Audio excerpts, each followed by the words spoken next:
Hey there, welcome fellow scent detectives and welcome to Perfume Mystery Part 2. Last time we were looking at a pretty much a clean, very safe, soapy fragrance. Now, let's see if we can do something more exciting. So this is gonna be a story, a case of a Middle Eastern oud perfume.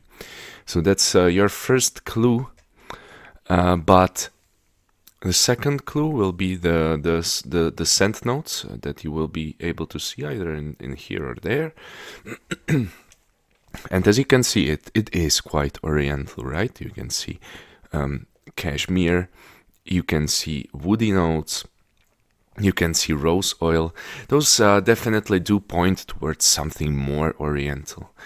Now, why have I chosen this perfume, right? That's probably your second question, maybe. This was actually my first blind buy, and it was a blind oud buy. I've never owned any perfume with oud in it, and I'll be honest, I just want to try what it is about. So today I'll tell you a story, a case of my perhaps most controversial buy.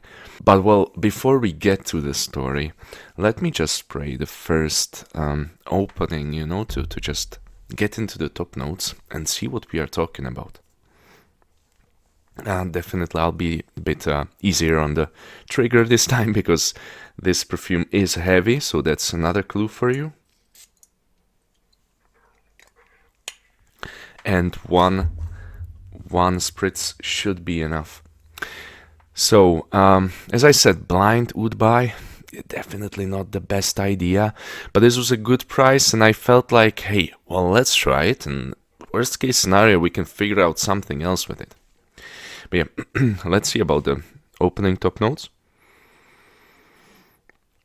Now, I'll be honest, even though this is a heavy, difficult fragrance, I do like the opening quite a lot.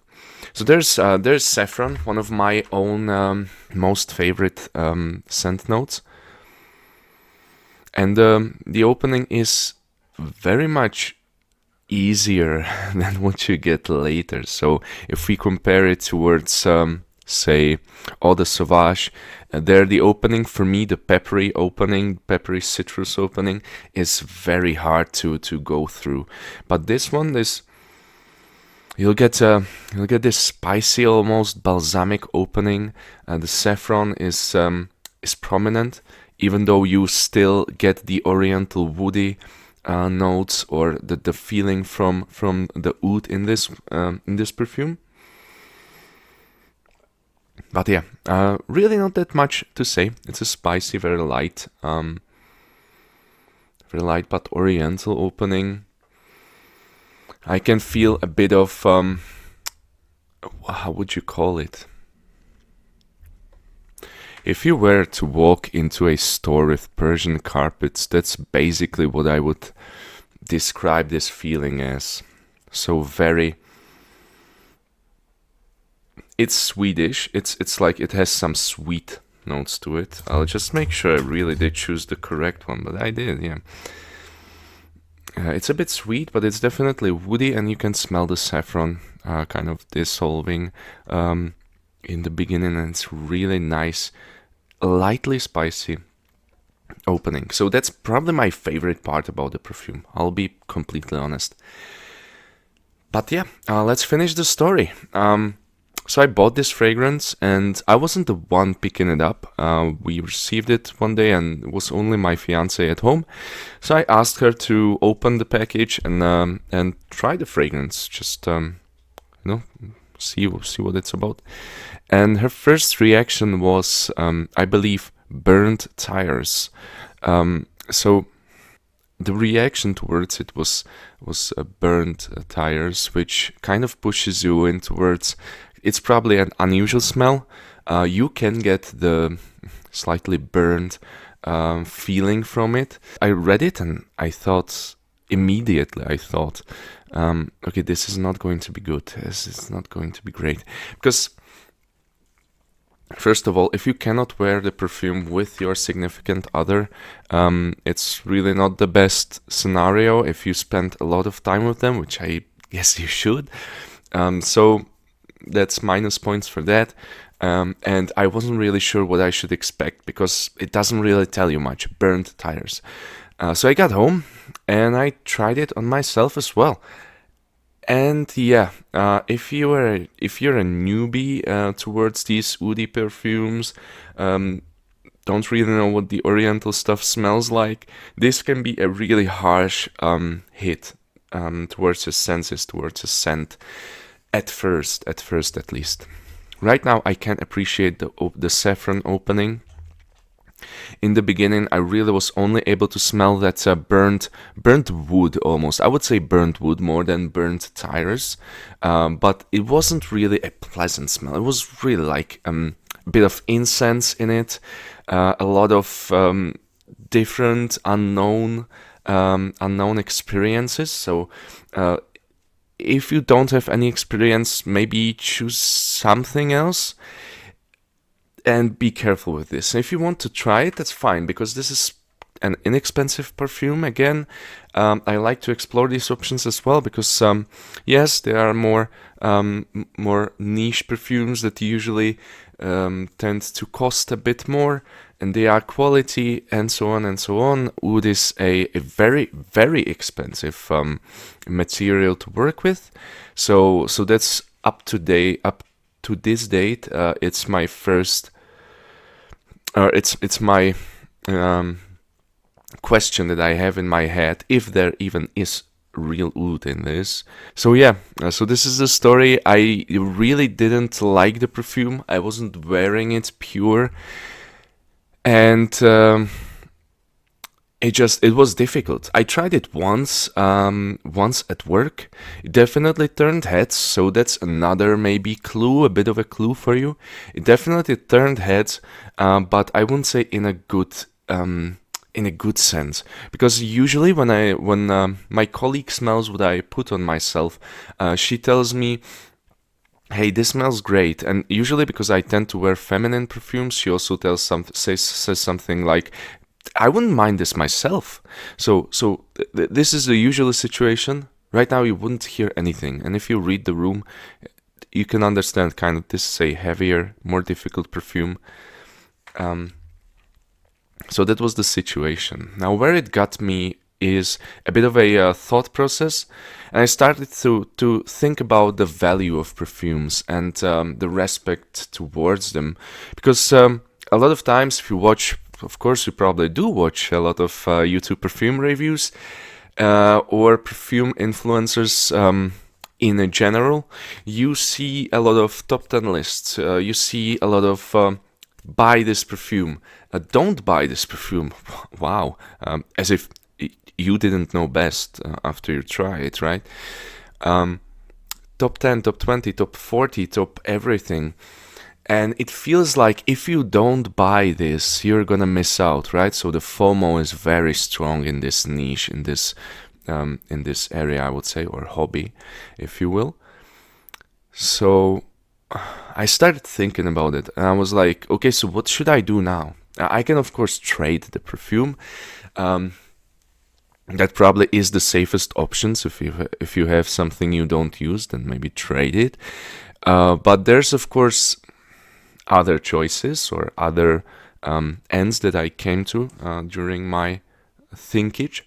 And I'll be honest, I just think people buy way too much of them.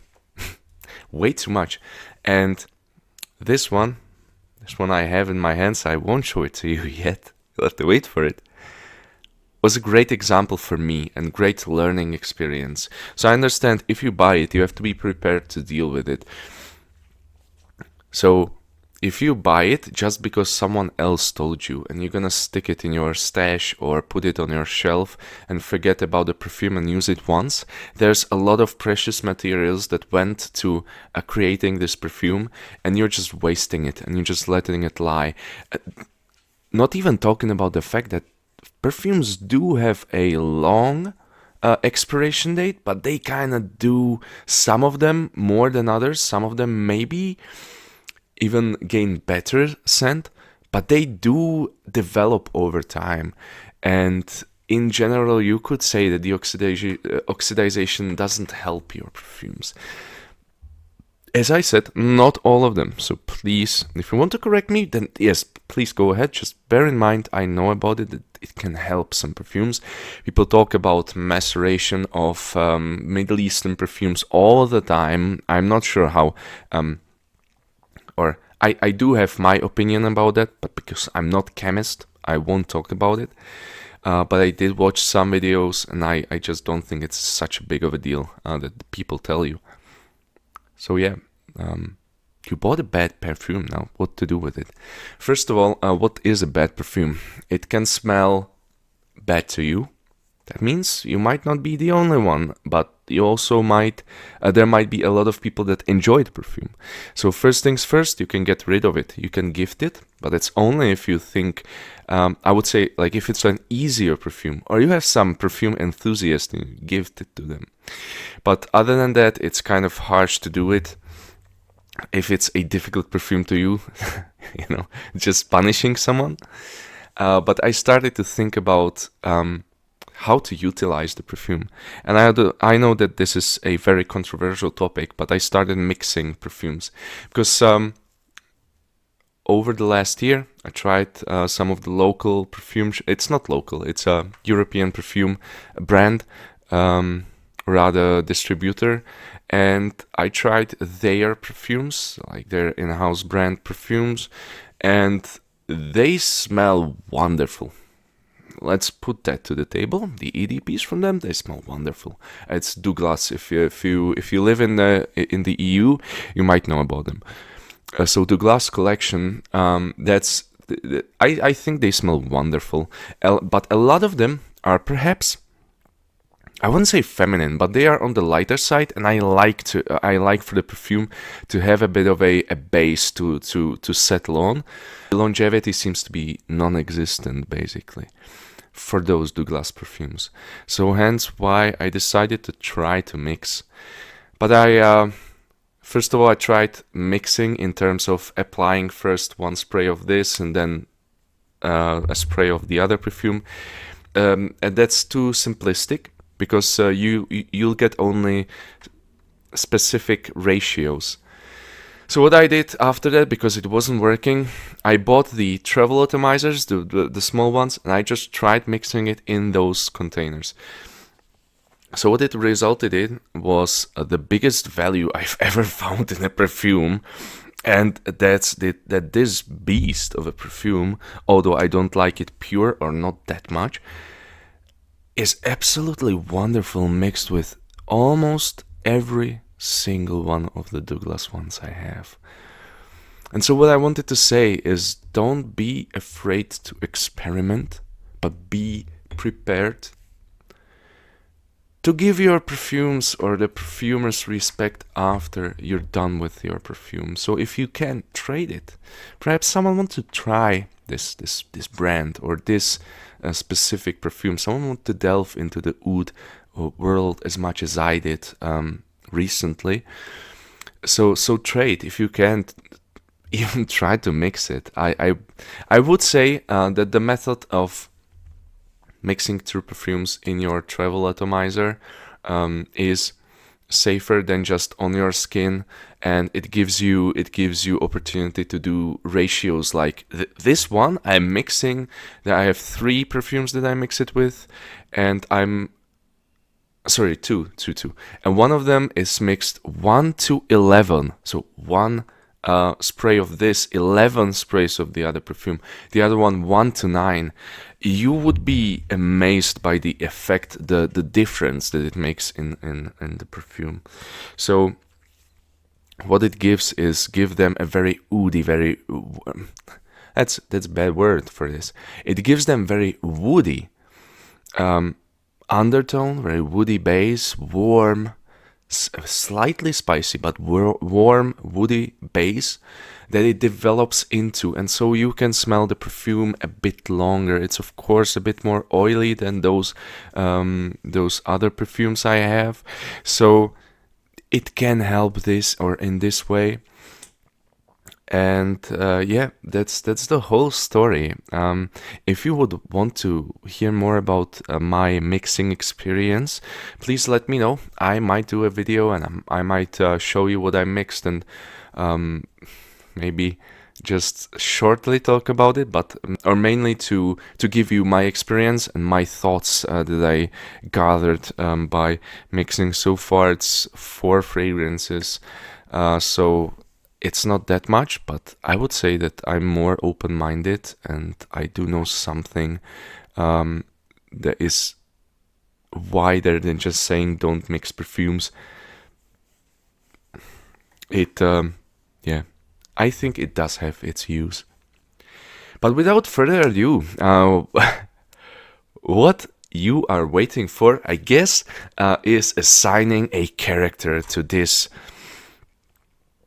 today's main culprit. And the character for today will be slightly different, but I think very fitting for this perfume. And it's Salahaddin from Kingdom of Heaven. It's an older movie about crusades into Muslim world, into Jerusalem, starring Orlando Bloom. If you have seen this, it's one of my favorites, so go ahead and give it a watch. And I think that Salahaddin, with his sheer confidence that is required to wear this perfume at all, with his, of course, with his Kurd nationality, so kind of Oriental clothes, and leading the Muslim armies to retake Jerusalem, I think he is someone who could utilize this perfume. Because I think it's very much, it screams Oriental. It's not oud, where you just add a bit and you call it a day, and you market it as oudi fragrance. This really screams spicy wood, and it's not easy to wear. And so I think that the warrior, but also leader mentality and the sheer confidence and calmness binds very well with the almost balsamic notes that this perfume tends to develop into. We can have a look at the mid-tones now. Yeah, now it's in the middle. There's probably my biggest pet peeve. You can smell a lot of rose oil. And I'll be honest, it's not something I enjoy in this combination, in this perfume. I'm a floral guy, but rose oil in this mix feels very, very heavy and gives that a bit of a petrol vibe. So this is probably my pet peeve, and I think the weakest point of the perfume. But there might be people that enjoy it, and as I said, Salahaddin, very Oriental character, which does give this sort of a sense to wear more than perhaps me in a middle European or Central European country. This can feel a bit heavier for this world, so bear that in mind. But yeah, to finish the first part of the video, a culprit for today is Aza Perfumes, Mishmish Al Oud. So this is one of the prestige collections.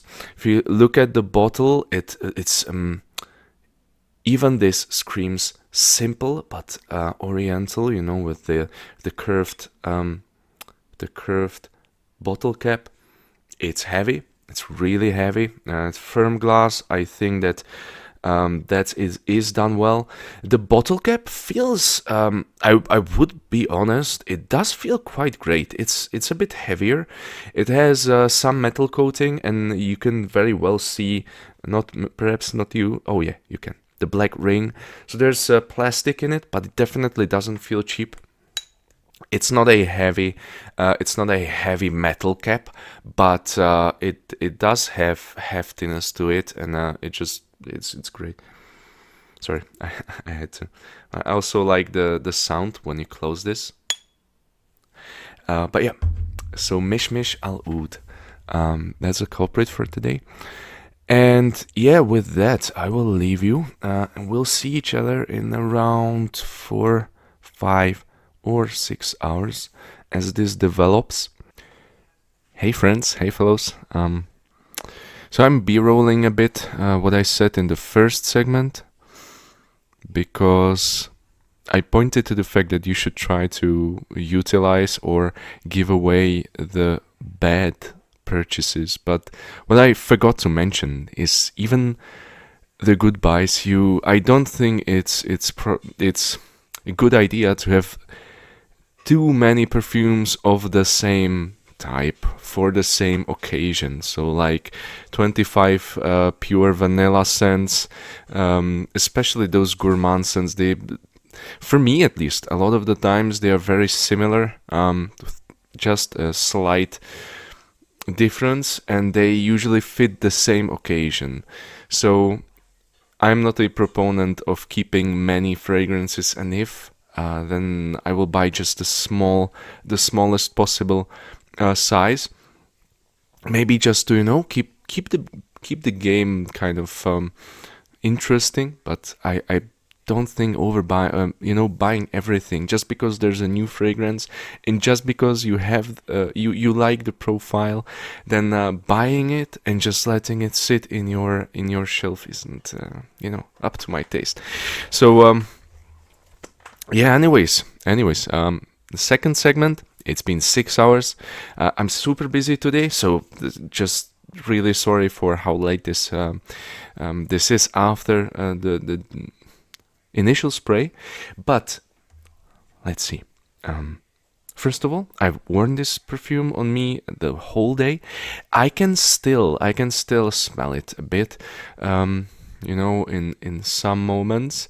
And it has, of course, transitioned mostly towards skin scent, mostly. But if I smell it, it's still a bit, maybe a bit sour, oriental, and maybe a bit, unfortunately, synthetic and plasticky smell that mixes with the burnt wood, as I said in the beginning, and it's just not up to my taste. The dry down on my skin, actually. So if I take a whiff here, I can tell you that it's there is much more prominent cedar wood than what I smell in, for instance, on the tester, right? Yeah, this is still there's slight syntheticity to it, and I think that it's the oriental nature, the scented oil. It's probably the combination with the oud, so the rose oil and the oud might give it this weird and for me, unfortunately, unpleasurable smell. I would say dry down on my skin is very like dry, woody, and a bit warm and kind of like a blanket, a scented blanket, not the usual clean blanket, but it's like it's warm. It's kind of good. So the dry down on your skin, I wouldn't say perfectly fine, but for me, much more easy for my nose than the pure dry down on the paper. And I think it might be my skin may be releasing or allowing the rose oil molecules to release more rapidly, maybe even the oud, and just leaving mostly the cedar in it. It's hard to tell. Again, the notes can play with your mind. But yeah, this kind of it. So that's a dry down. Now, we'll do the classic rating review, go over it in a minute. So let's get to it. First of all, a simple description. This is Asa Perfumes Mishmish Al Oud. It goes around $40. I've bought it slightly cheaper because of a discount. So it's not an expensive perfume. It's not the cheapest I own, so it's slightly below average price point, but I think it's a great price for what you get performance-wise. If the scent fits you. And now we get to the description of the scent, which is my biggest pet peeve. The opening is actually quite beautiful because there's pepper mixed with saffron. As I said, saffron, it's just my love. I would love to have a heavy saffron heavy perfume, and I have one I have made on a workshop a year ago, I think. And that's beautiful. So the opening, again, saffron with pepper, it's very spicy, but again, it's this luxurious fresh spicy. It's not, it's still heavy, it's not summer fitted, but it's still good, right? So the opening is completely fine. Now where it gets me is during the middle, where the rose oil kicks in. And as it evaporates, as it gets away, it settles into more woody, burnt wood kinda, mixed with aromatic spices. That's where it settles in. But for me, still the mid notes, which is probably the rose oil, is very prominent in the dry down as well. So be careful about that. If it's something you think that will fit you, it's very oriental, very spicy with a more woody dry down. So keep that in mind. For me, again, it's unfortunately not very pleasant. It's a very in your face perfume. It's very noticeable if you're not the one wearing it, but it's also very noticeable if you are the one wearing it. So that can be a plus if you like to smell yourself. You can create this kind of scent bubble. You don't have to overspray it. A couple of sprays is completely fine, and then you go with your day. It's better not to overspray because it can be generally unpleasant to others as well, and it's very noticeable. So yeah, quick rating card. You will see it. You will see it here. But for me, personality-wise or uniqueness, this is a noticeably unique smell. It's not very common, and especially if you're living in Europe or in the United States, it's a bit uncommon and oriental, so you'll definitely stand out and you'll turn heads, so that's a plus. Longevity wise, actually the dry down on my skin is slightly weaker. It evaporated almost completely. It works well on your clothing, and on the paper is very strong. It didn't move at all. Slightly weaker. I have seen stronger, so that's why I'm saying 7 out of 10. Sillage, yes, this does leave a trail. It's noticeable, as I said, so it's a plus. If you like it, it can be a detriment, but I'm just rating performance here. So Sillage, 8 out of 10, easily. Very noticeable scent, leaves quite a trail. Now with price point, as I said, an inexpensive perfume, not the cheapest as in the level that you can get from the drugstore, but it's definitely on the cheaper side, and I bought this again, as I said, $40 minus with a slight discount for a 100 milliliter. This and with quite a good design, of the bottle itself. So yeah, that's the rating card. Now, let me know if there is anyone who has this perfume. And now this is getting discontinued. I think the whole Prestige line is getting discontinued. They look like this. This one I thought will be more woody and less spicy. Now there's a question with this one. There's cashmere or cashmerean wood, and that note, or in composition, it basically means a synthetic mix of woody notes, and it's hard to tell what's in there. You can have patented ones like cashmerean, but in common cashmere wood, it's hard to tell what it is. So there can be a lot going a bit alright with this one, for me at least. But yeah, feel free to try this, and if you do, or if you own this one, let me know if it's just me, if it's just my bias, or if you find this a bit intrusive and maybe synthetic on the dry down. Let me know in the comments. But anyways, if you enjoyed the video, please stay tuned for the next perfume mystery. Leave a like, subscribe if you wish, or dislike, of course. I always welcome honest criticism. If it's constructive or not, leave the emotions here as well if you want to. But this has been all from me and all from Mishmish Al Oud. So yeah, keep in touch and see you next time. Bye bye.